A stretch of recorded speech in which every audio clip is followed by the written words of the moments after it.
मिशकात शरीफ वाले आ जाएं तरतीब के साथ।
तलबा अजीज और पगड़ी बन चुकी है जिनके सर पर, वो अपनी अपनी नशिस्तों पर उसी तरतीब के साथ बैठ जाएं जिस तरतीब के साथ उनको अभी बिठाया गया था।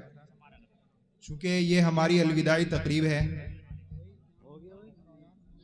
जिसमें बहुत सारे तलबा जामिया से फारिग होंगे। कुछ तलबा ने अलविदाई तराने की शक्ल में अपने जज्बात का इजहार किया है। ऐसे दो तालिबे इल्म जो अपना अलविदाई तराना जो उन्होंने अज खुद मुरत्तब किया है, मैं उन तलबा का तराना पेश कराना चाहता हूँ। वो दो तालिबे इल्म मोहम्मद अहमद हरपटपुर और मोहम्मद अबूजर फतेहपुर, ये दोनों तालिबे इल्म स्टेज पर आ जाएं और अपना तराना पेश करें। और बाकी वो तमाम तलबा जिनकी दस्तार हो चुकी है वो अपनी अपनी नशिस्तों पर बैठ जाएं।